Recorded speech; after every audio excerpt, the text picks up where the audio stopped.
जय श्री कृष्ण एवरीवन, कैसे हैं आप सब लोग। आई होप आप सब बहुत अच्छे होंगे, एकदम फर्स्ट क्लास, राइट। सो देखो, वैसे तो हमारा इशू ऑफ शेयर्स पूरा का पूरा कंप्लीट हो चुका है। सारे प्रैक्टिकल कॉन्सेप्ट्स मैं आपको करा चुका हूँ, कुछ क्वेश्चंस मैं आपको और प्रैक्टिस करवाऊंगा, राइट, ठीक है। लेकिन आज की क्लास में हम क्या करने वाले हैं, आज की क्लास में हम करेंगे थियोरेटिकल टॉपिक्स को डिस्कस।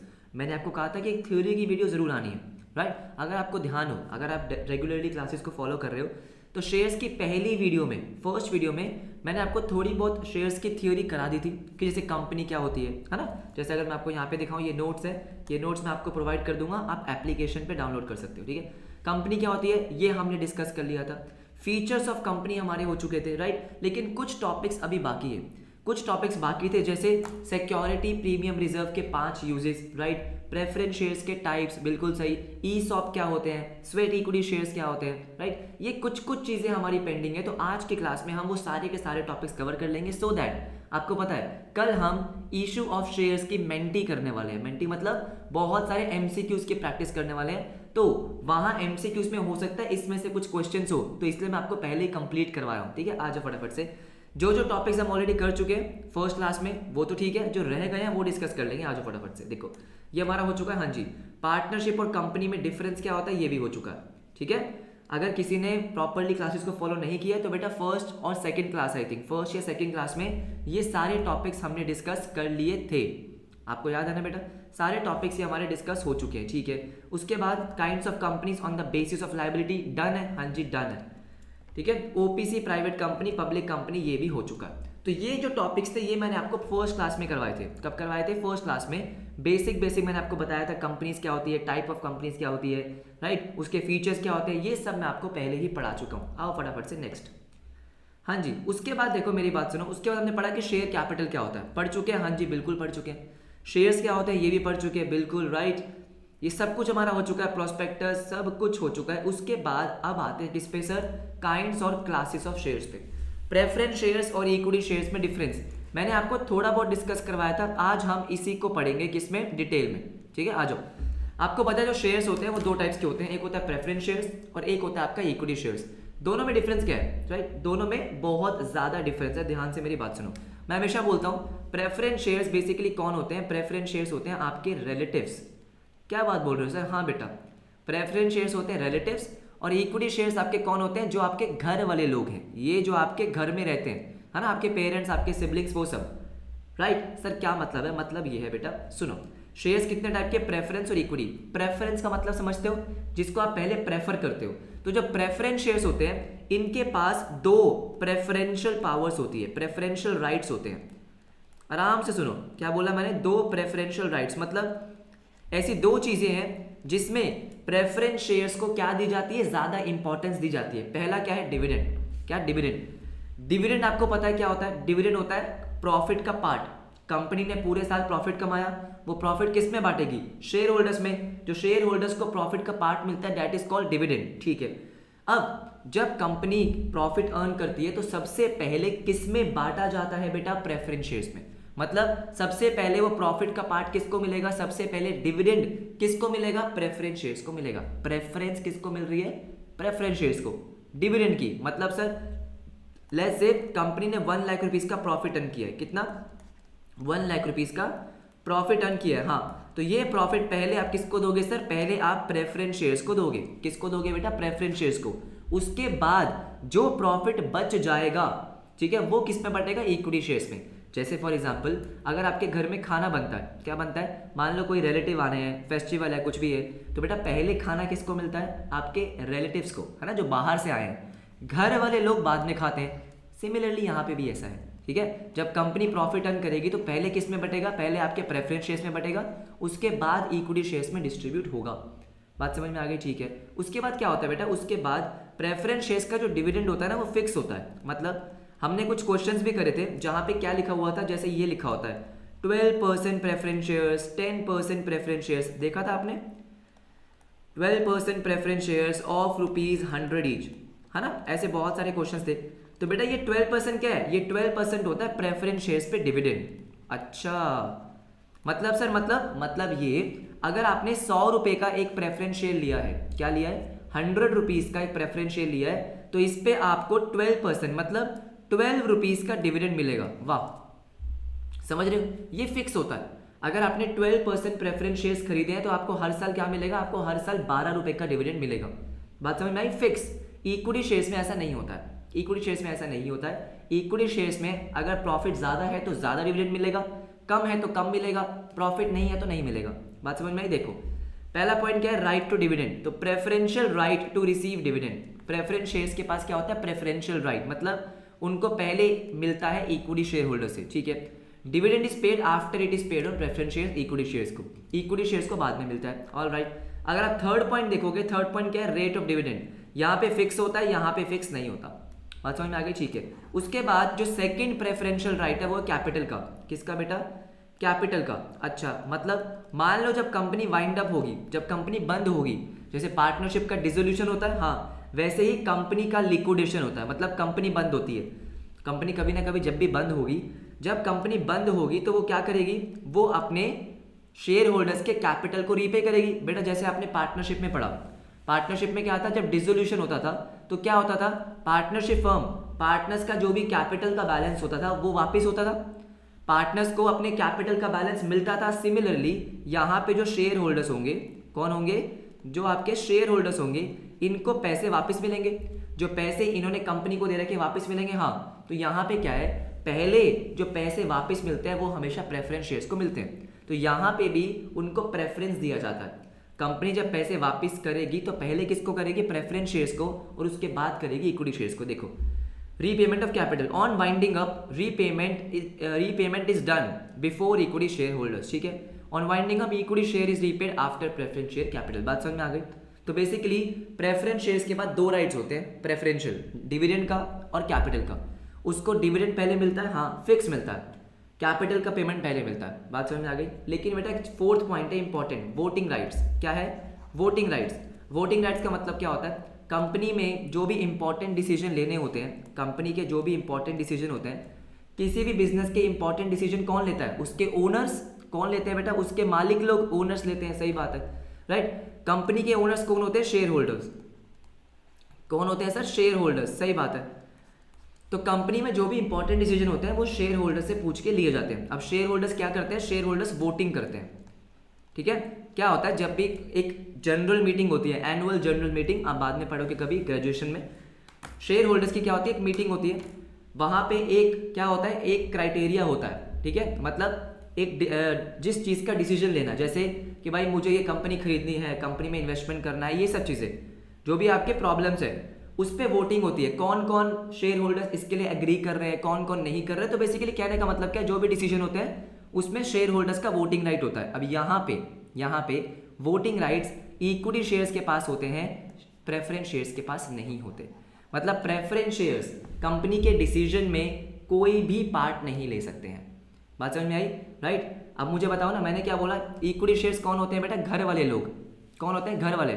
आपके इंपॉर्टेंट डिसीजन कौन लेगा, घर वाले या रिलेटिव्स, ऑफ कोर्स आपके घर वाले।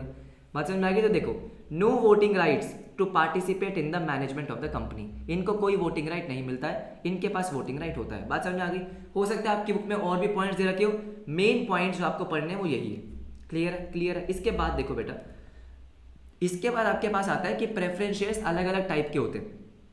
जो आपके प्रेफरेंस शेयर्स होते हैं उनकी क्लासेस होती है, उनकी क्लासिफिकेशन होती है। मैं आपको फटाफट से समझाता हूँ। देखो सबसे पहले क्या है, सबसे पहले cumulative and non cumulative preference shares. Preference shares के अलग अलग टाइप्स होते हैं। पहला है क्यूमुलेटिव प्रेफरेंस शेयर्स और नॉन क्यूमुलेटिव। अब मेरी बात सुनो, मान लो कंपनी है, हाँ अब कंपनी डिविडेंड डिस्ट्रीब्यूट करेगी, लेकिन बेटा डिविडेंड तो तभी डिस्ट्रीब्यूट होगा जब कंपनी के पास प्रॉफिट होगा। कंपनी के पास प्रॉफिट होगा तभी तो डिविडेंड डिस्ट्रीब्यूट होगा। डिविडेंड का मतलब क्या है, प्रॉफिट का पार्ट। अगर कंपनी को लॉस हुआ है तो डिविडेंड तो मिलता नहीं है, सही बात है। अब मान लो आपके पास कौन से शेयर्स हैं, आपके पास कौन से शेयर्स है, क्यूमुलेटिव। आपके पास कौन से शेयर्स है सर, क्यूमुलेटिव। क्यूमुलेटिव का मतलब क्या होता है, ध्यान से सुनो, ध्यान से सुनो। कंपनी है, हाँ जी कंपनी है, इस कंपनी के आपके पास क्या है, क्यूमुलेटिव प्रेफरेंस शेयर्स, ठीक है। अगर 2020-21 जो आपका एक फाइनेंशियल ईयर है, इसमें कंपनी को लॉस हो गया। अब कंपनी को लॉस हो गया, कंपनी आपको डिविडेंड नहीं दे सकती है, कंपनी आपको डिविडेंड नहीं दे सकती है, सही बात है। अब कंपनी डिविडेंड नहीं दे सकती तो बेटा अगर आपके पास क्यूमुलेटिव शेयर्स है, अच्छा ठीक है, नेक्स्ट ईयर 2021-22 अगर कंपनी ने प्रॉफिट अर्न किया, क्या किया, अगर कंपनी ने प्रॉफिट अर्न किया तो बेटा आपको पिछले साल का डिविडेंड भी मिलेगा और इस साल का भी मिलेगा। जैसे मैंने आपको बोला प्रेफरेंस शेयर्स का डिविडेंड क्या होता है, फिक्स होता है। मान लो हर एक शेयर पे 12 रुपए का डिविडेंड, अब ये 12 रुपीज आपको हर साल मिलने हैं, हाँ, लेकिन क्योंकि 2020-21 में प्रॉफिट नहीं था तो आपको नहीं मिला।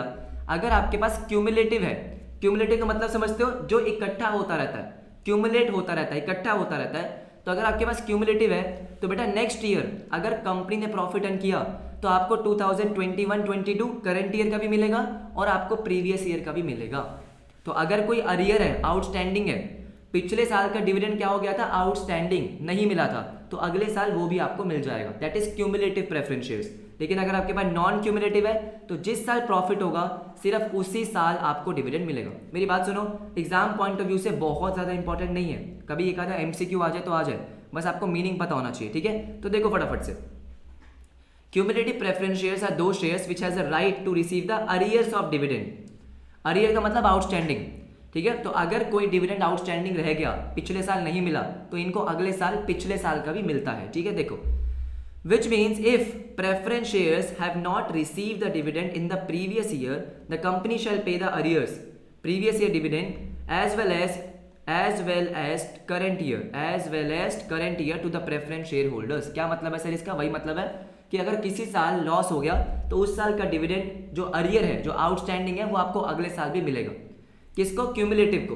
लेकिन अगर आपके पास नॉन क्यूमुलेटिव है तो वहां ऐसा नहीं होता है, जिस साल आपके पास प्रॉफिट होगा उसी साल मिलेगा। बात समझ में आ गई? सिंपल है, कोई दिक्कत वाली बात नहीं है, ठीक है। नेक्स्ट देखो, नेक्स्ट क्या है, participating and non participating preference shares. क्या मतलब है? मान लेते हैं एक कंपनी है, कंपनी ने कुछ प्रॉफिट अर्न किया, मान लो 1 लाख रुपीज। अब 1 लाख रुपीज में से मान लो 40,000 प्रेफरेंस शेयर्स का डिविडेंड दे दिया, 50,000 आपने इक्विटी शेयर्स को दे दिया, ठीक है। अभी भी 10,000 बच गया। क्या हो गया? 10,000 बच गया, 10,000 बच गया। इसको क्या बोलते हैं बेटा? इसको बोलते हैं सरप्लस। यहाँ पे हम क्या बोलेंगे? सरप्लस। सरप्लस का मतलब क्या होता है? सरप्लस का मतलब वो प्रॉफिट जो आपने किसी को डिस्ट्रीब्यूट नहीं किया, कंपनी ने किसी को भी ये प्रॉफिट डिस्ट्रीब्यूट नहीं किया, वो कंपनी के पास है, ठीक है। तो बेटा अगर आपके पास पार्टिसिपेटिंग प्रेफरेंस शेयर्स है, तो पार्टिसिपेटिंग प्रेफरेंस शेयर्स के पास एक राइट होता है, एक पावर होती है, क्या? कि वो इस सरप्लस में भी पार्टिसिपेट कर सकते हैं, मतलब इस सरप्लस में से भी कुछ प्रॉफिट ले सकते हैं। समझो ध्यान से मेरी बात, ठीक है। सरप्लस का मतलब हो गया कि भाई कंपनी ने सबको डिविडेंड दे दिया, प्रेफरेंस शेयर्स, इक्विटी शेयर्स सबको दे दिया, उसके बाद भी कुछ बच गया, that is surplus. Participating preference shares के पास क्या होता है? एक राइट होता है, अगर कंपनी के पास सरप्लस बच गया तो उस सरप्लस में से भी कुछ अमाउंट उनको मिलता है। कितना मिलता है वो स्टार्टिंग में फिक्स होता है, ठीक है। देखो फटाफट से, participating preference shares carry the right to participate in the surplus profit. Participate in the surplus profit का मतलब क्या है? कि जो सरप्लस प्रॉफिट बच गया उसमें भी इनको हिस्सा मिलता है, ठीक है। Which means that if profit is remaining available after paying the dividend to preference and equity, अगर प्रॉफिट बच गया डिविडेंड डिस्ट्रीब्यूट करने के बाद, this share holder have a right to receive a part of that surplus profit as well.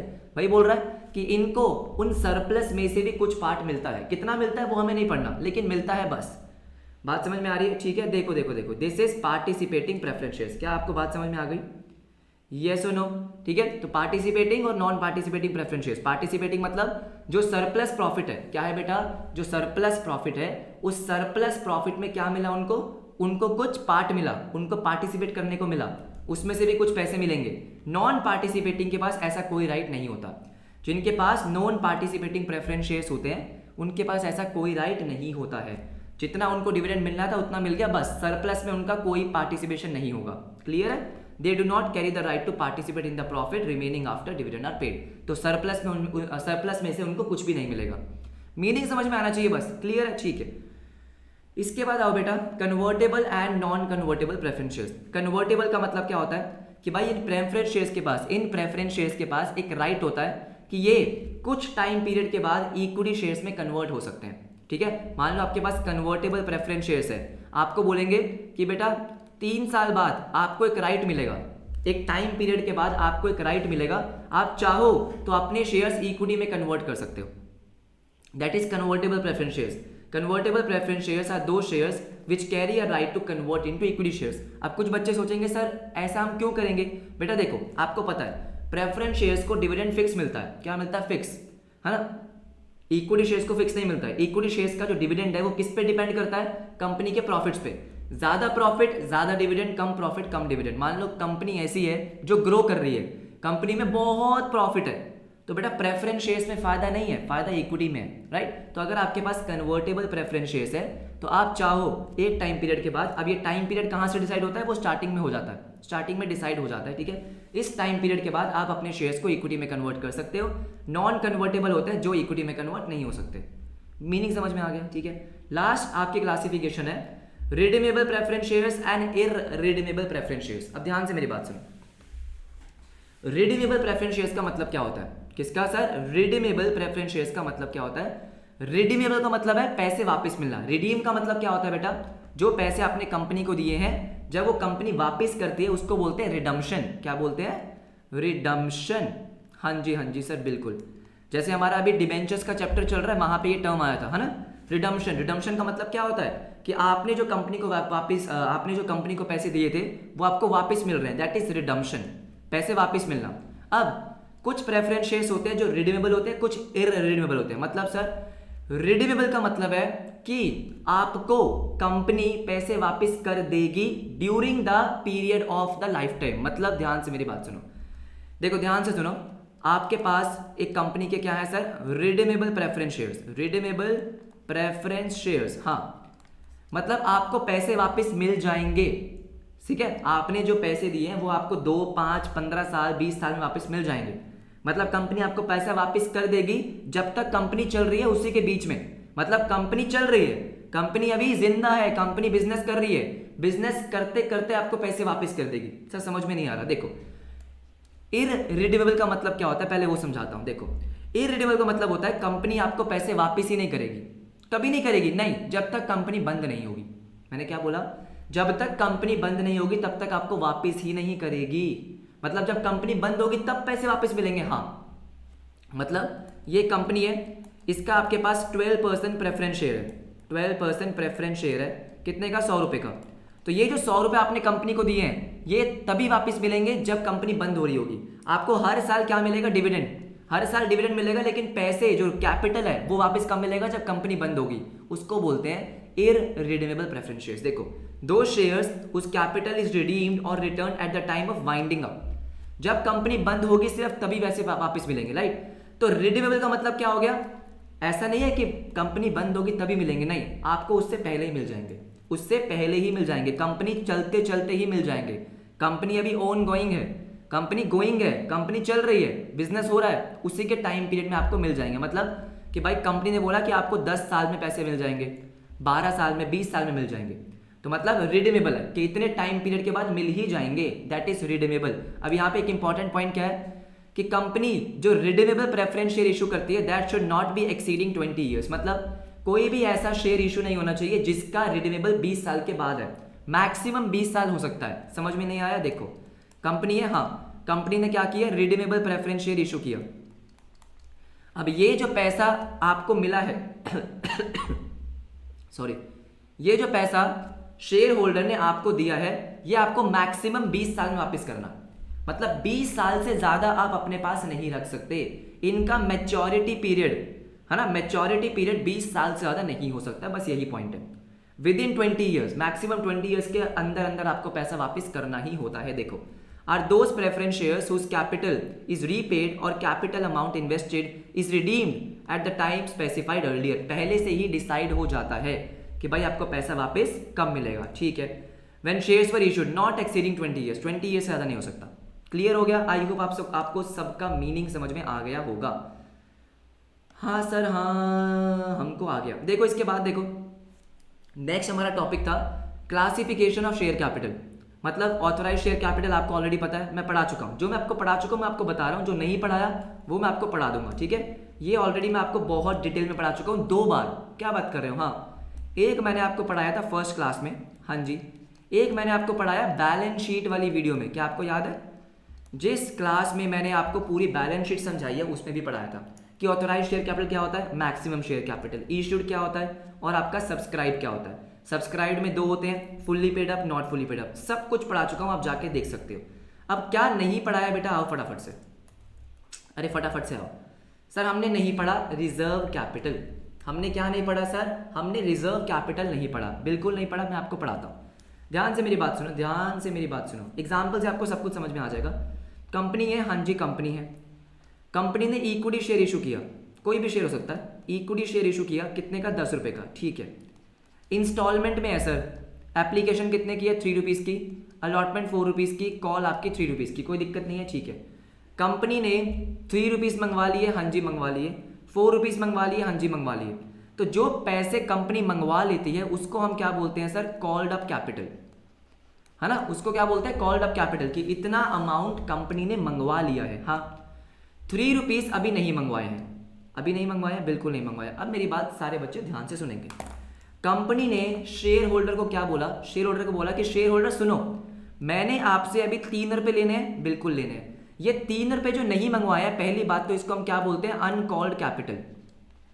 बोलो हाँ या ना बेटा, 3 रुपीज़ जो आपने अभी तक नहीं मंगवाए हैं, शेयर होल्डर से नहीं मंगवाए हैं, जो ये कॉल मनी है आपने नहीं मंगवाई, इसको हम क्या बोलते हैं, अनकॉल्ड कैपिटल, ठीक है। यहाँ पे मान लो 3 रुपीज़ में से, सुन लो ध्यान से, कंपनी ने बोला कि बेटा 3 रुपये में से 2 रुपीज़ मैं आपसे सिर्फ तभी मंगवाऊंगी जब कंपनी बंद हो रही होगी। ध्यान से सुन लो, आपने अभी तक शेयर होल्डर से 3 रुपये नहीं मंगवाए, मंगवाने बाकी हैं, that is called uncalled capital. आपने शेयर होल्डर्स को क्या बोला, आपने शेयर होल्डर्स को बोला कि बेटा सुनो, अरे सुनो ना, आपसे मैंने 3 रुपये मंगवाने हैं ना, हाँ 3 रुपये में से, 3 रुपीज़ में से 2 रुपीज़ मैं आपसे अभी नहीं मंगवाऊंगी, 1 रुपये मंगवा लूंगी, अभी अगले महीने मंगवा लूंगी, ठीक है। बाकी के 2 रुपये मैं आपसे कब मंगवाऊंगी, जब कंपनी बंद हो रही होगी। सर ऐसा क्यों बेटा, क्या होता है, क्या होता है, ध्यान से मेरी बात सुनो, ध्यान से मेरी बात सुनो। कई बार क्या होता है, जब आपका कंपनी वाइंड अप होता है, वाइंड अप होता है, उस टाइम पे कंपनी के पास पैसे नहीं होते। अगर कंपनी बंद हो रहा है तो किसी ना किसी रीज़न की वजह से हो रहा है, उस टाइम कंपनी के पास पैसे शायद नहीं होते, जो भी है। तो कंपनी ने बोला बेटा अभी मैं आपसे मंगवा ही नहीं रही, कब मंगवाऊंगी, जब मुझे ज़रूरत होगी, कब, कंपनी के बंद होने के टाइम पे। इसको बोलते हैं बेटा रिजर्व कैपिटल। रिजर्व कैपिटल मतलब वो कैपिटल जो आपने रिजर्व करके रख दिया अलग से, कि भाई ये तो मेरे को मंगवाना ही नहीं है, ये मैं कब मंगवाऊंगा, जब वाइंड अप करूंगा, बस। क्या आपको बात समझ में आई? रिजर्व कैपिटल का मतलब क्या हो गया, आपने अलग से इसको रिजर्व करके रख दिया। अरे बेटा ऐसा होता है ना कई बार कि आप अपने, जैसे मान लो आपको कुछ पॉकेट मनी मिली, आपको कुछ पॉकेट मनी मिली, उस पॉकेट मनी में से आप कुछ पैसे क्या कर लेते हो, अपने बर्थडे के लिए, किसी ट्रिप के लिए, या किसी को गिफ्ट देने के लिए थोड़े से साइड कर देते हो कि बेटा मैं ये यूज़ करूँगा ही नहीं, मैं ये पैसे यूज़ ही नहीं करूँगा, है ना। तो इसका मतलब आपने रिजर्व करके रख दिए, सेव करके रख दिए, सेविंग्स है, रिजर्व करके कि भाई तभी यूज़ करूँगा जब मुझे ज़रूरत होगी। आपने डिसाइड कर लिया बर्थडे पे मुझे ट्रिप पे जाना है या मुझे कहीं भी जाना है, ठीक है, उसके लिए, हाँ या ना, बिल्कुल सही। तो यहाँ पे कंपनी ने भी ऐसा ही किया। कंपनी ने कहा मुझे आप पैसे मत दो, मुझे पैसे दोगे मैं खर्च कर दूंगा, मैं ये पैसे आपसे सिर्फ तभी मंगवाऊंगा जब कंपनी बंद हो रही होगी, that is called reserve capital. देखो अ कंपनी में reserve a portion of uncalled capital, है ना। मतलब देखो अनकॉल्ड कैपिटल कितना था, 3 रुपये। अब कंपनी चाहे तो 3 का 3 ही रिजर्व कैपिटल में डाल सकती है, वो कंपनी के ऊपर है। ये तो मैंने आपको एग्जाम्पल दिया, ठीक है। Reserve a portion of its uncalled capital मतलब जो पैसे आपने नहीं मंगवाए हैं उसमें से कुछ पार्ट आप कहाँ डाल सकते हो, रिजर्व कैपिटल में, ठीक है। To be called only in the event of winding up of the company. क्या ये वही बोल रहा है? हाँ, है ना, कि भाई क्या होगा, कई बार कंपनी क्या कहेगी, कंपनी कहेगी कि मैं आपसे इतना पैसा, और ये शेयर होल्डर्स को पता होगा, शेयर होल्डर्स को आप इन्फॉर्म कर दोगे कि भाई इतना अमाउंट मैं आपसे कब मंगवाऊंगा, सिर्फ जब कंपनी बंद हो रही होगी, that is called reserve capital, ठीक है। Such uncalled capital is called reserve capital. बात समझ में आ गई? It is available only for the creditors on the winding of company. तो बेसिकली एग्जांपल है, क्या होता है, ये पैसे आपने क्यों बचाए हैं, क्योंकि जब कंपनी बंद हो रही होगी उस टाइम पे आपको बहुत सारी लाइबिलिटीज पे करनी होगी। आपने मे बी बैंक से लोन ले रखा हो, आपको अपने क्रेडिटर्स को पेमेंट करनी हो, वो सब चीज़ें, तो वो आप उस टाइम पे यूज़ कर सकते हो, हाँ बिल्कुल कर सकते हो। क्या रिजर्व कैपिटल आपको समझ में आ गया? अब मुझे पता है बहुत सारे बच्चे बोलेंगे sir reserve capital, capital reserve, दोनों में डिफरेंस क्या है, पढ़ाऊंगा अभी, ठीक है। रिजर्व कैपिटल का मीनिंग क्लियर है। उसके बाद कॉल्ड अप कैपिटल ऑलरेडी पढ़ चुके हैं, जो शेयर होल्डर से पैसा आपने मंगवाया। पेड अप, शेयर होल्डर्स ने जो आपको पैसा दिया, सब कुछ हो चुका है। अनकॉल्ड कैपिटल मैंने आपको अभी पढ़ाया, वो अमाउंट जो अभी तक कंपनी ने शेयर होल्डर से मंगवाया नहीं है, ठीक है, all right. Minimum subscription already done है ना। कंपनी जितने भी शेयर्स इशू करती है उसका 90% कम से कम पब्लिक को सब्सक्राइब करना जरूरी है, नहीं तो आपको पैसे वापस करने पड़ेंगे, ठीक है। प्रीलिमिनरी एक्सपेंसेस आपको ऑलरेडी पता है, जब कंपनी इनकॉर्पोरेट होती है, जब कंपनी का जन्म होता है उस टाइम पे बहुत सारे एक्सपेंसेस होते हैं, जैसे कि रजिस्ट्रेशन का फीस, आपको अपनी कंपनी का रजिस्ट्रेशन कराना पड़ता है, लीगल फीस, इशू एक्सपेंसेस, बहुत सारे, उसको बोलते हैं प्रिलिमिनरी एक्सपेंसेस। ठीक है, अब आते हैं एक बहुत इंपॉर्टेंट पार्ट पे। इंपॉर्टेंट क्या है sir? Reserve capital, capital reserve. क्या है ये? रिजर्व कैपिटल और कैपिटल रिजर्व। ध्यान से इसको समझेंगे। मैं आपको सच बात बताऊं, डिफरेंस बेटा उन चीजों में होता है जो चीजें कहीं ना कहीं सिमिलर होती है ना। जैसे equity share, preference shares similar से हैं क्योंकि शेयर्स हैं, एक ही क्लास के हैं, right. Equity share, preference shares में डिफरेंस कर रहे हो। इन दोनों के बीच में एक्चुअली में ना सिमिलैरिटी है ही नहीं। सिमिलैरिटी सिर्फ किस चीज की है? सिमिलैरिटी सिर्फ और सिर्फ नाम की है। काम दोनों के बहुत अलग हैं, बहुत ही ज्यादा अलग है बेटा, बहुत ज्यादा अलग है। सिर्फ नाम सेम है, इसीलिए आपको डिफरेंस पढ़ना पड़ रहा है। आप देखोगे दोनों का मीनिंग बिल्कुल अलग है। देखो आओ, सबसे पहले हम बात करते हैं मीनिंग की। तो बेटा मीनिंग आपको पता है ऑलरेडी।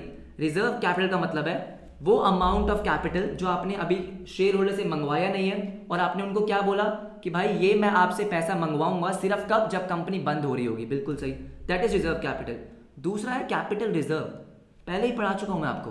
मैंने आपको बताया था कि बिजनेस में दो टाइप के प्रॉफिट्स होते हैं, बताया था? हाँ सर हाँ।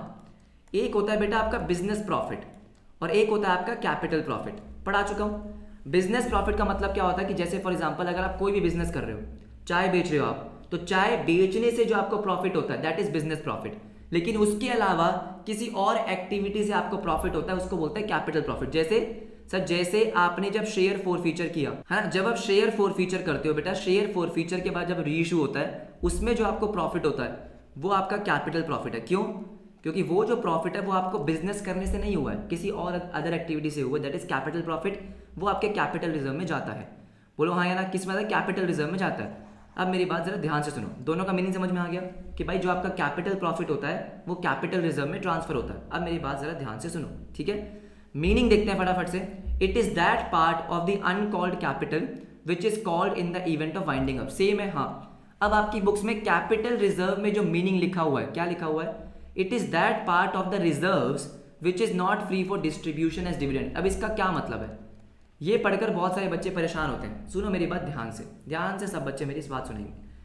जो आप डिविडेंड देते हो बेटा, किससे देते हो? डिविडेंड। वो डिविडेंड आप कौन से अमाउंट से देते हो? वो अमाउंट होता है आपका कौन सा? Free reserves. ध्यान से सुन लो बेटा, समझ में आएगा। फ्री रिजर्व्स का मतलब क्या होता है? सुनो ध्यान से। जैसे फॉर एग्जांपल आपने कुछ प्रॉफिट अर्न किया है ना, प्रॉफिट अर्न किया, ठीक है। आपके पास कुछ जनरल रिजर्व है। क्या है? General reserve. वो रिजर्व जिसके ऊपर कोई रिस्ट्रिक्शंस नहीं है। क्या नहीं है बेटा? जिसके ऊपर कोई रिस्ट्रिक्शंस नहीं है, उनको बोलते हैं फ्री रिजर्व। जैसे आपने इस साल जो प्रॉफिट अर्न किया, फ्री रिजर्व होता है वो आपका, ठीक है। जनरल रिजर्व, कोई पर्टिकुलर पर्पस नहीं है, फ्री रिजर्व है। ऐसे अमाउंट को आप यूज करते हो डिविडेंड देने के लिए, राइट। लेकिन बेटा जो आपका कैपिटल प्रॉफिट है, कैपिटल प्रॉफिट, सुनो पहली बात तो ये कैपिटल प्रॉफिट आपने बिजनेस करने से नहीं कमाया। ध्यान से मेरी बात सुनो। देखो डिविडेंड का मतलब क्या है? पार्ट ऑफ प्रॉफिट जो आपने बिजनेस करने से प्रॉफिट कमाया, बिजनेस करने से प्रॉफिट कमाया, उसका आप पार्ट क्या कर रहे हो? डिस्ट्रीब्यूट कर रहे हो, उसको डिस्ट्रीब्यूट कर रहे हो। कैपिटल प्रॉफिट आपने बिजनेस करने से नहीं कमाया, तो ये आप डिविडेंड देने में यूज नहीं करते। आप ये अमाउंट डिविडेंड देने के लिए बिल्कुल भी यूज नहीं करते। बस यही लिखा हुआ है, इतना ही समझना है आपको, बहुत ज्यादा डीप में नहीं जाना है। क्या लिखा है? ये वो रिजर्व है जो आप डिविडेंड डिस्ट्रीब्यूशन के लिए यूज नहीं करते हो। बात समझ में आ गई? ठीक है। क्रिएशन कैसे बनता है रिजर्व कैपिटल? अनकॉल्ड कैपिटल से। जो आपने पैसे नहीं मंगवाए वो आपका रिजर्व कैपिटल है। जो पैसे नहीं मंगवाए उसमें से जो आप मंगवाने भी नहीं वाले दैट इज रिजर्व कैपिटल। और ये है reserve set aside of capital profit. ये हमने पढ़ा। कैपिटल प्रॉफिट जो आपने ट्रांसफर करा होता है कहाँ? कैपिटल रिजर्व में। बात समझ में आ गई? बिल्कुल सर बिल्कुल। अब इसके बाद देखो ऑप्शनल। ऑप्शनल का मतलब है क्या रिजर्व कैपिटल बनाना मैंडेटरी है? क्या कैपिटल रिजर्व बनाना मैंडेटरी है? अब मेरी बात जरा ध्यान से सुनो बेटा। रिजर्व कैपिटल बनाओ या ना बनाओ ये कंपनी के ऊपर है, मैंडेटरी नहीं है कि हर कंपनी को रिजर्व कैपिटल बनाना। नहीं, अगर फॉर एग्जांपल मेरी कंपनी है, मुझे सारा पैसा अभी चाहिए, मेरे को वाइंडिंग अप के लिए नहीं चाहिए, मेरे को अभी चाहिए, तो मैं सारा पैसा आपसे मंगवा लूंगा ना। आपने जो बहुत सारे शेयर्स के क्वेश्चंस करे उसमें सारा का सारा पैसा कंपनी मंगवा लेती थी, हाँ है ना। तो भाई ऑप्शनल है, कंपनी को मंगवाना है मंगवाए, नहीं मंगवाना नहीं मंगवाए। It is not mandatory to have a reserve capital. अच्छा, लेकिन अगर आपको कोई कैपिटल प्रॉफिट हुआ है, क्या हुआ बेटा? कोई कैपिटल प्रॉफिट हुआ है उसको आपको कैपिटल रिजर्व में ट्रांसफर करना ही होता है, वहां पे कोई ऑप्शन नहीं है, कोई ऑप्शन नहीं है। तो क्या बोला, it is appropriate, treatment appropriate है to transfer capital profit to capital reserve. इसमें कोई ऑप्शन नहीं है आपका, आपको कैपिटल रिजर्व बनाना ही होगा जब आपने कैपिटल प्रॉफिट अर्न किया है। क्या मेरी बात समझ में आ गई? अरे बोलो फटाफट से, क्या मेरी बात समझ में आ गई? Right, optionality. अगर आप देखो दोनों में डिफरेंस देखो, अरे मतलब सिमिलैरिटी है ही नहीं। क्या सिमिलैरिटी है? नहीं, मीनिंग दोनों के बहुत अलग है ना। सेकंड पॉइंट तक क्रिएशन, दोनों क्रिएट कैसे होते हैं, बहुत अलग अलग तरीके से है ना। वो कैपिटल का पार्ट है, ये रिजर्व का पार्ट है। ऑप्शनल, एक मैंडेटरी नहीं है, एक मैंडेटरी है। तो आप देखो सिर्फ नाम सेम है इसलिए पढ़ रहे हो आप, ठीक है। अब नेक्स्ट पॉइंट आपका आता है रिजोल्यूशन। तो बेटा रिजोल्यूशन का मतलब क्या होता है, ध्यान से मेरी बात सुनो। ये आपकी कंपनी है, हाँ जी। अब बेटा कंपनी में जो भी डिसीजन लेने होते हैं, क्या लेने होते हैं, जो भी डिसीजन लेने होते हैं, उसके लिए आपको रेजोल्यूशन पास करना होता है। रेजोल्यूशन का मतलब क्या, मैं आपको बता रहा हूं, ये एक लीगल टर्म है, सुन लो।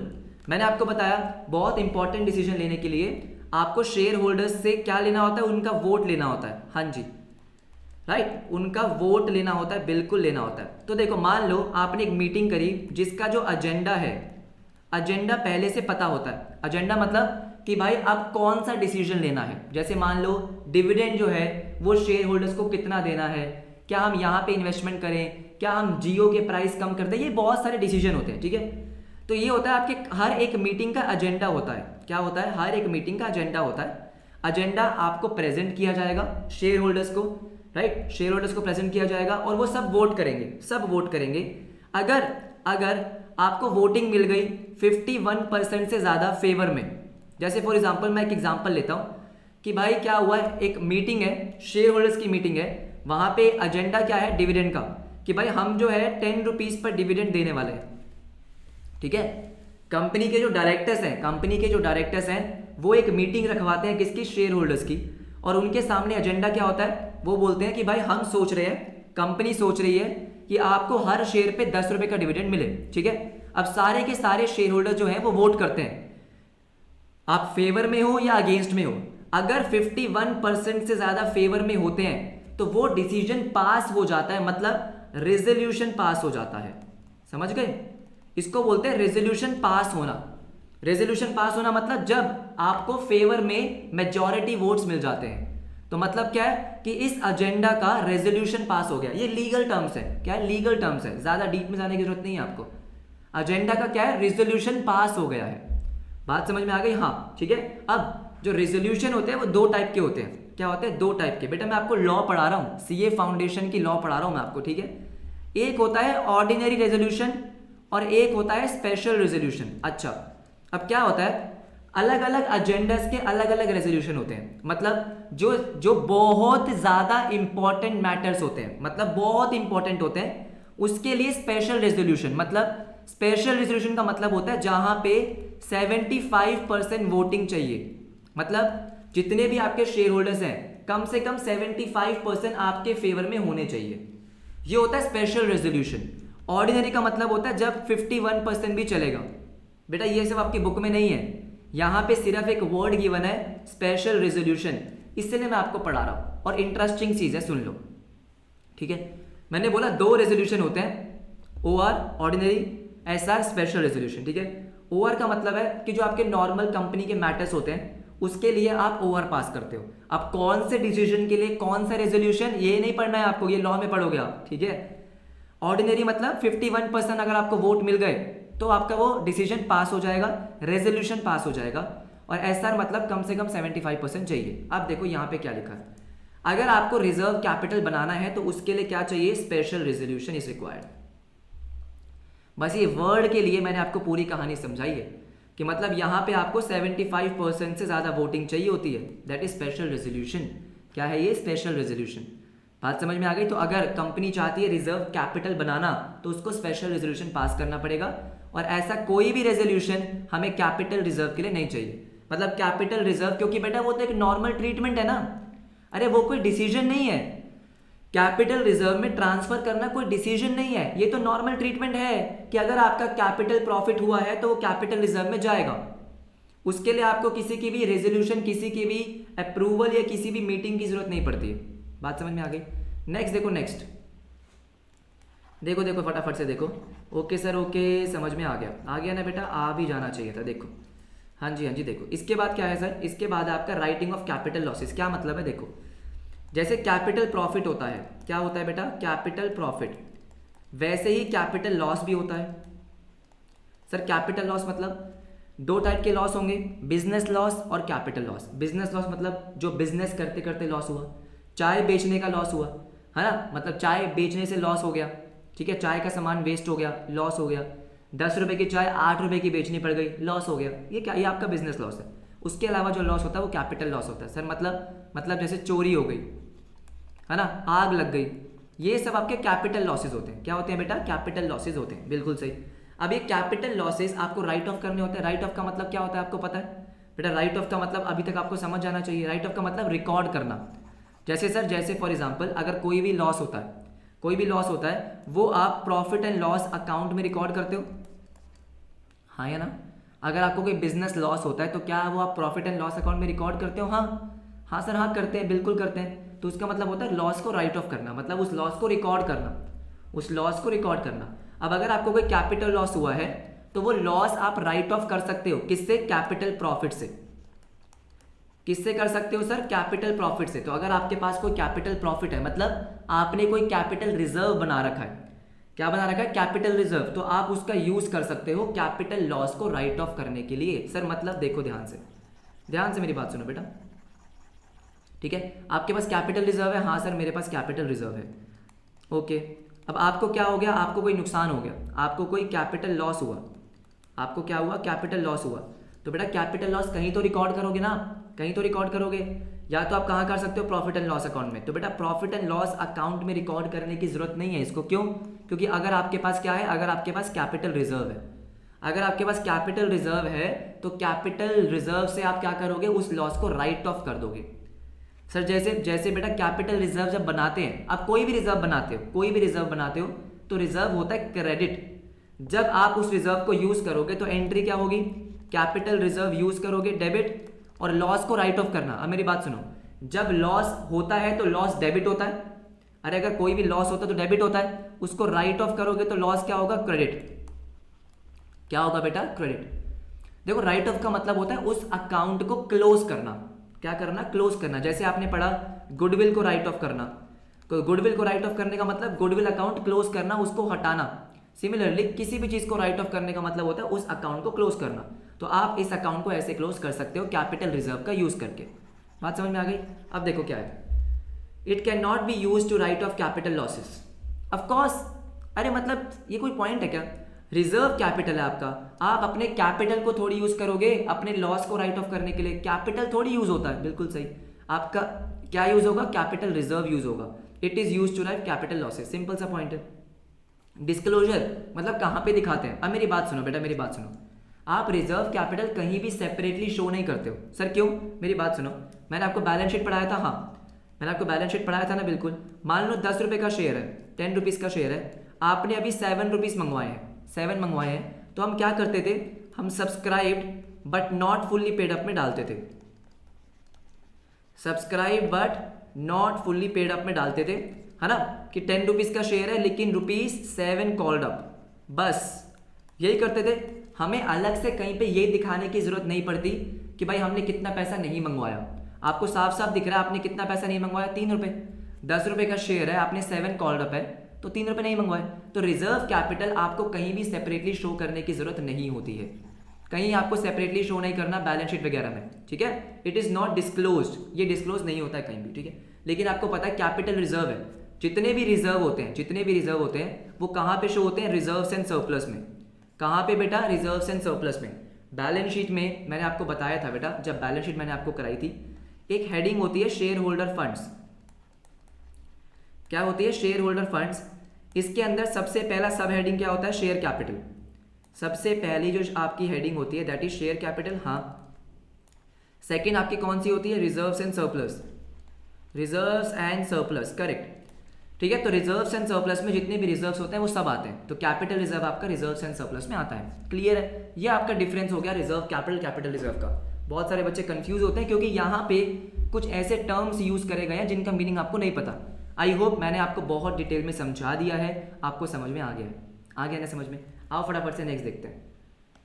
हाँ जी सर, इसके बाद क्या बचा है, इसके बाद सुनो मेरा, सुनो सुनो सुनो, इसके बाद क्या बचा है मैं आपको बताता हूँ, रुको आ जाओ, बस खत्म होने वाला है बेटा, और कुछ नहीं है, आ जाओ आ जाओ। सिक्योरिटी प्रीमियम रिजर्व कहाँ पे है हमारा, ये रहा।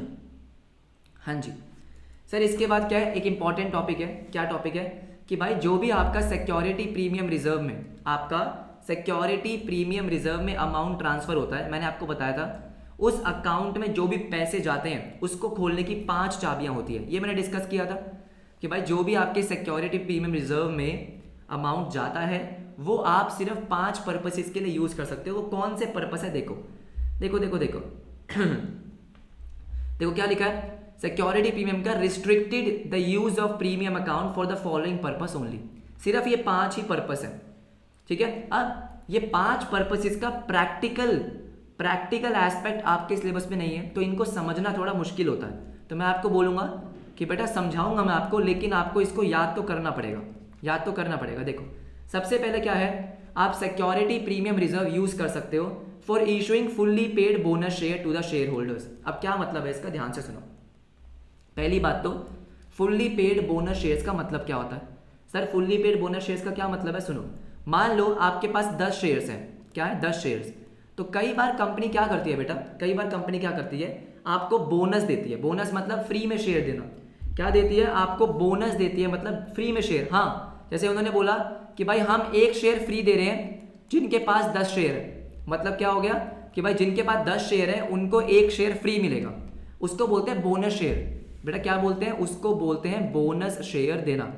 तो जितने का भी शेयर है वो पूरा शेयर आपको फ्री में मिल जाएगा, क्या लिखा है, फुल्ली पेड, मतलब पूरा का पूरा शेयर, पूरा, अगर 10 रुपए का शेयर है आपको कोई पैसे देने की जरूरत नहीं है, पूरा 10 रुपए का शेयर आपको क्या मिल जाएगा, फ्री में। तो ये देखो, अब देखो मेरी बात सुनो, अगर कंपनी आपको फ्री में शेयर दे रही है, फ्री में शेयर दे रही है, तो भाई कंपनी के लिए तो एक तरीके का एक्सपेंस ही हो रहा है बेटा। अगर आपको फ्री में शेयर देगी, फ्री में शेयर देगी, तो भाई कंपनी के लिए लॉस है, लॉस बोलो या एक्सपेंस बोलो, हाँ। तो बेटा ये लॉस या एक्सपेंस आप कहाँ रिकॉर्ड कर सकते हो, सिक्योरिटी प्रीमियम अकाउंट से रिकॉर्ड कर सकते हो। अच्छा बात समझ में आ रही है, ठीक है। अगर कंपनी फुल्ली पेड मतलब जितने का शेयर है पूरे के पूरे पैसे आपको फ्री में मिलेंगे, पूरा शेयर आपको फ्री में मिलेगा, आपको कोई पैसे देने की जरूरत नहीं है। Issuing fully paid bonus shares to the share holders. अब वो कितना बोनस देती है उसमें हमें नहीं जाना बेटा, ये सारे का सारा प्रैक्टिकल आपके सिलेबस में है नहीं, ठीक है। बोनस शेयर का मतलब क्या हो गया, बोनस शेयर का मतलब फ्री में आपको शेयर मिला, कंपनी सिक्योरिटी प्रीमियम का अमाउंट यूज करके आपको बोनस शेयर दे सकती है, पहला पॉइंट तो ये है, ठीक है। सेकंड पॉइंट क्या है, writing of preliminary expenses. Company जब इनकॉर्पोरेट होती है उस टाइम पे जो एक्सपेंसेस होते हैं कौन कौन से, शेयर इश्यू एक्सपेंसेस हो गया, जैसे लीगल एक्सपेंसेस हो गए, सिंपल है ना भाई। अगर आपको अपनी कंपनी को इनकॉर्पोरेट करना है तो कई बार आपके लॉयर की सर्विसेज लगती है, वहां पे रजिस्ट्रेशन सर्विसेज लगती है, आपको पता है। अब ये सारा क्या है, ये सारा एक्सपेंस है बेटा, ये सब क्या है, ये सब एक्सपेंस है। तो अब यहाँ पे क्या लिखा है, ये सारा एक्सपेंस आप प्रॉफिट एंड लॉस में राइट ऑफ मत करो। राइट ऑफ का मतलब समझ में आ गया आपको, राइट ऑफ का मतलब इनका अकाउंट क्लोज करना, ठीक है। ये क्या बोल रहा है कि जितने भी आपके लीगल एक्सपेंडिचर्स हैं, जो भी आपके रजिस्ट्रेशन एक्सपेंडिचर्स हैं, जो भी आपके प्रिलिमिनरी एक्सपेंसेस हैं, ये आप कहाँ से राइट ऑफ कर सकते हो, सिक्योरिटी प्रीमियम से राइट ऑफ कर सकते हो। कहाँ से, सिक्योरिटी प्रीमियम से राइट ऑफ कर सकते हो। क्या मेरी बात समझ रहे हो, राइट ऑफ का मतलब अकाउंट बंद करना। देखो बेटा आप कोई भी एक्सपेंस राइट ऑफ कैसे करते हो, प्रॉफिट एंड लॉस में, प्रॉफिट एंड लॉस को डेबिट करते हो टू कोई भी आपका एक्सपेंस है जैसे सैलरी, तो ये सैलरी का एक्सपेंस राइट ऑफ करना होता है, मतलब सैलरी का अकाउंट बंद करना। आपने जब सैलरी पे करी होगी तो सैलरी को किया होगा डेबिट, हाँ, अब आप उसको राइट ऑफ कर रहे हो, मतलब उसका अकाउंट क्लोज कर रहे हो। जितने भी आपके एक्सपेंसेस, लॉसेस, रेवेन्यूज होते हैं सब क्लोज होते हैं। तो यहाँ पे आपने प्रॉफिट एंड लॉस से राइट ऑफ किया है। ये बोल रहा है कि अगर आपको अपने प्रिलिमिनरी एक्सपेंसेस को राइट ऑफ करना है वो आप सिक्योरिटी प्रीमियम से कर सकते हो। क्या मेरी बात समझ में आई? तो दो आपके यूज हो गए। पहला, अगर कंपनी बोनस शेयर देना चाहती है सिक्योरिटी प्रीमियम का यूज कर सकती है। दूसरा, प्रिलिमिनरी एक्सपेंसेस को राइट ऑफ करने के लिए यूज कर सकती है, ठीक है। अब इसके बाद देखो क्या है, इसके बाद है writing of the commission expenses, discount allowed expense on issue of securities.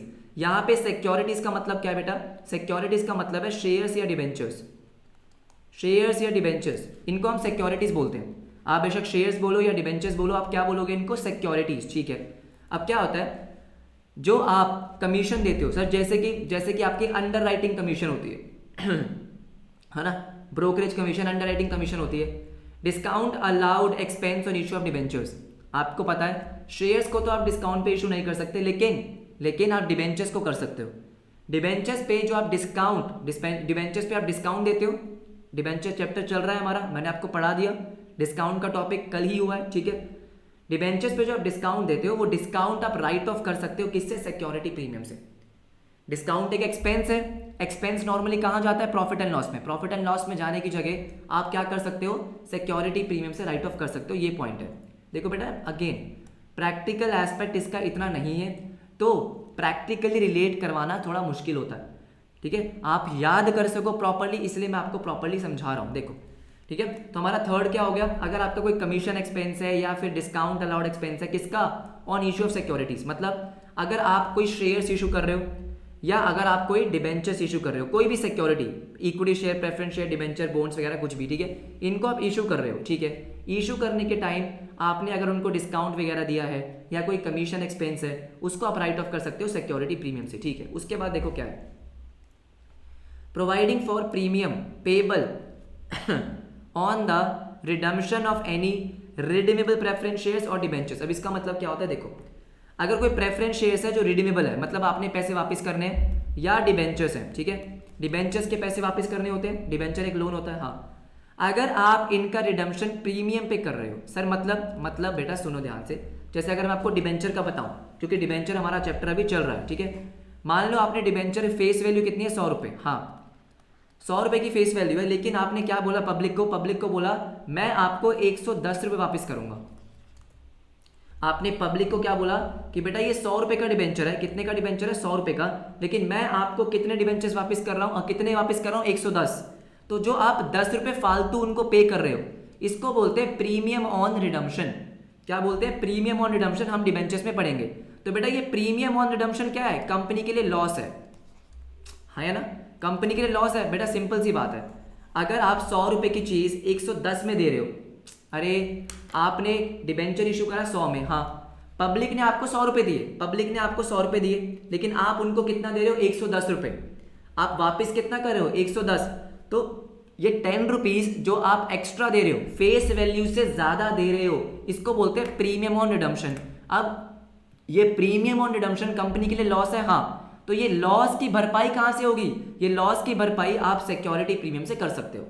इस लॉस को आप राइट ऑफ कर सकते हो, किससे? सिक्योरिटी प्रीमियम से, ठीक है। देखो क्या लिखा है, premium payable on redemption of preference share और डिबेंचर्स ऑफ द कंपनी।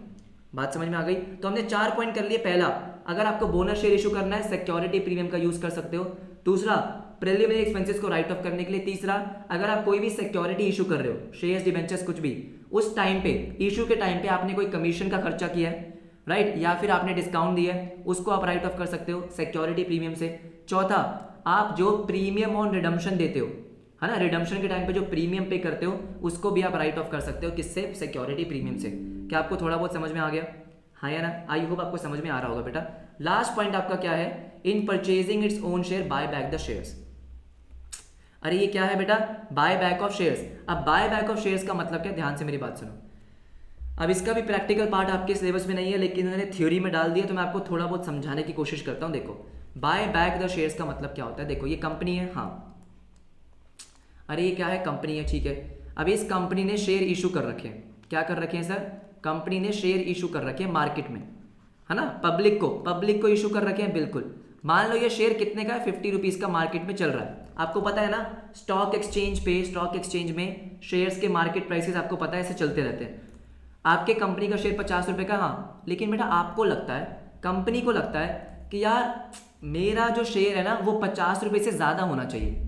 आपको क्या लगता है? आपको लगता है कि आपके कंपनी के शेयर का जो प्राइस है, जो मार्केट में प्राइस है, वो ज़्यादा होना चाहिए, कम चल रहा है, सस्ता चल रहा है, कोई भी रीज़न हो सकता है, ठीक है। बाय बैक का मतलब होता है जब कंपनी अपने ही शेयर वापस खरीद लेती है। बाय बैक मतलब कंपनी ने शेयर्स पब्लिक को इशू करे, हाँ, पब्लिक को इशू करे, बिल्कुल इशू करे, अगर वो अपने ही शेयर पब्लिक से वापस खरीद लेती है, उसको बोलते हैं बेटा बाय बैक। क्या बोलते हैं उसको? बाय बैक, ठीक है। अब सुनो मेरी बात, जब कंपनी बाय बैक कर रही है तो हमेशा जो बाय बैक है ना वो मार्केट प्राइस से ज्यादा पे होता है। अब अगेन थोड़ा सा समझने की कोशिश करो बेटा, ठीक है। मान लो आपके कंपनी का जो मार्केट में प्राइस है वो कितना है, 50 रुपए। 50 रुपए कंपनी ने एक ऑफर निकाला, ध्यान से सुनो, कंपनी ने ऑफर निकाला कि मैं अपने कंपनी के शेयर खरीदना चाहती हूं दोबारा से, लेकिन कितने पे, 60 रुपए पे। ओ 60 रुपए पे, मतलब मार्केट में अगर आप बेचोगे, अरे बेटा आप प्रैक्टिकली सोचो कि मान लो ये टाटा कंपनी है, क्या कौन सी कंपनी है, सुनो सुनो सुनो मेरी बात सुनो, ठीक है। मान लो ये टाटा कंपनी है, ऑल राइट। टाटा कंपनी के आपको पता है स्टॉक एक्सचेंज में शेयर्स चल रहे होते हैं, ठीक है, शेयर्स चल रहे हैं, ठीक है। मान लेते हैं टाटा मोटर्स एक कंपनी है, टाटा मोटर्स कंपनी है, मान लो उसका 300 रुपए का शेयर है। मतलब अगर आप मार्केट में देखो, मान लो मेरे पास एक टाटा कंपनी का शेयर है, मेरे पास एक टाटा कंपनी का शेयर है, ठीक है, और मार्केट में उसका शेयर कितने का चल रहा है, 300 का, ठीक है। अब अगर मैं उस टाटा कंपनी का शेयर बेचूंगा तो मेरे को 300 रुपए मिलेंगे। क्या होगा, अगर मैं ये शेयर, मान लो मैंने ये शेयर पहले कभी खरीदा था 100 रुपए का, है ना, बहुत पहले मैंने 100 रुपए का खरीदा था, आज इसकी मार्केट प्राइस कितनी है, 300 रुपए। आज इसकी मार्केट प्राइस 300 रुपए है। आपको पता है मार्केट प्राइस चेंज होती रहती है, ठीक है। हाँ, मैंने टाटा मोटर्स का एक शेयर 100 रुपए का लिया था 2 साल पहले, आज ये 300 रुपए में बिक रहा है। अब मुझे बात बताओ, अगर मैं ये शेयर मार्केट में बेचूंगा तो कितने पैसे मिलेंगे, 300। हाँ ठीक है। अब टाटा मोटर्स ने क्या बोला कि मैं अपने शेयर्स खरीदने के तैयार हूं, बायबैक करने को तैयार हूं, कितने में, 400 रुपए में। अच्छा, कितने में, 400 रुपए में। मतलब टाटा मोटर्स क्या चाहती है कि वो अपने शेयर्स वापस खरीदे, पब्लिक से वापस खरीदे, कितने में, 400 में, ठीक है। अब देखो, क्योंकि पब्लिक को मार्केट में बेचने से सिर्फ 300 मिलेंगे, लेकिन अगर वो कंपनी को बेचेगी तो 400 मिलेंगे, तो मैं क्या करूंगा, मैं कंपनी को ही ये शेयर बेच दूंगा। तो कंपनी ने क्या किया बेटा, कंपनी ने अपने ही शेयर मार्केट से वापस खरीदे। पहले मार्केट में इशू किए थे, हाँ, अब वापस खरीदे, इसको बोलते हैं बायबैक, राइट। अब क्योंकि हमेशा ज्यादा पे खरीदे, अरे 300 रुपए का शेयर है, 400 में दिया, मार्केट में 300 का चल रहा है, आपने 400 का लिया, हाँ, तो कंपनी को यहां पे क्या होता है, लॉस होता है। क्या होता है, कंपनी को यहां पे लॉस होता है। कंपनी हमेशा मार्केट प्राइस से ज्यादा पे ही खरीदेगी, ठीक है, तो कंपनी को यहां पे लॉस हो रहा है। ये लॉस आप कहां से राइट ऑफ कर सकते हो, सिक्योरिटी प्रीमियम से राइट ऑफ कर सकते हो।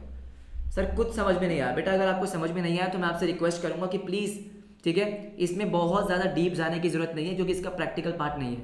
आपका पहले ही सिलेबस बहुत है और ज़्यादा आपको घुसने की जरूरत नहीं है। मैंने कोशिश करा कि मैं आपको समझा दूं कि बायबैक का सिंपल सा मतलब होता है जब कंपनी अपने ही शेयर मार्केट से खरीदती है, ठीक है। मार्केट से खरीदने में जो भी उसका नुकसान हुआ वो सिक्योरिटी प्रीमियम से उस लॉस का भरपाई कर सकती है, मतलब राइट ऑफ कर सकती है। ये आपके सिक्योरिटी प्रीमियम के 5 पर्पस है, ठीक है। पहला हमने क्या पढ़ा, फटाफट से याद करते हैं। पहला, फुल्ली पेड बोनस शेयर। दूसरा, प्रिलिमिनरी एक्सपेंसेस को राइट ऑफ करना। तीसरा, जब भी आप कोई शेयर्स डिबेंचर्स इशू कर रहे हो, कोई भी सिक्योरिटी इशू कर रहे हो, उस टाइम पे अगर आपका कोई कमीशन का एक्सपेंस हुआ या फिर आपका डिस्काउंट अलाउड एक्सपेंस है, उसको राइट ऑफ करना। चौथा, रिडम्पशन के टाइम पे जब प्रीमियम दे रहे हो उसको राइट ऑफ करना। पांचवा, बाय बैक ऑफ शेयर्स के टाइम पे आप सिक्योरिटी प्रीमियम का यूज कर सकते हो। क्या मेरी बात आपको समझ में आ गई एवरीबॉडी? राइट, आई होप आपको ये 5 पॉइंट क्लियर हो गए होंगे, ठीक है। आओ फटाफट से। सर और कितना रह गया? बस अब तो खत्म है बेटा, आ जाओ फटाफट से आ जाओ। हाँ जी सर क्या रह गया? आ जाओ आ जाओ आ जाओ, बस 2-3 पॉइंट रह गए बेटा, आ जाओ। 2-3 छोटे छोटे पॉइंट रह गए। सबसे पहला आपका है प्राइवेट प्लेसमेंट ऑफ शेयर्स। क्या है sir? Private placement of shares. ध्यान से मेरी बात सुनो, ठीक है। 2-3 छोटे छोटे पॉइंट है, उसके बाद आपका खत्म है बेटा। 2-3 छोटे छोटे पॉइंट है। देखो प्राइवेट प्लेसमेंट ऑफ शेयर्स का मतलब क्या है? प्राइवेट प्लेसमेंट ऑफ शेयर्स का मतलब है, देखो एक होता है पब्लिक इशू। क्या होता है? Public issue. और एक होता है प्राइवेट प्लेसमेंट। अच्छा ठीक है। पब्लिक इशू का मतलब क्या है? जब कंपनी अपने शेयर्स पब्लिकली क्या कर रही है? इशू कर रही है। मतलब जो बंदा चाहे वो खरीद सकता है ना। जब आपने अपने शेयर्स पब्लिक को इशू कर दिए, मतलब जो भी कोई चाहे वो आपके शेयर खरीद सकता है, that is public issue. Private placement का मतलब होता है जब कंपनी पब्लिक इशू नहीं कर रही है, सिर्फ कुछ लोगों को ही शेयर्स दे रही है। क्या कर रही है? सिर्फ कुछ लोगों को, selected group of persons, selected लोगों को ही वो क्या कर रही है? अपने शेयर्स ऑफर कर रही है। That is private placement. क्या कर रही है बेटा? Private placement. देखो फटाफट से, private placement is an offer of securities और invitation to subscribe securities to a selected group of persons. MCQ में कई बार ये पूछा गया, इसलिए मैं आपको करा रहा हूं, इसलिए करा रहा हूँ, ठीक है।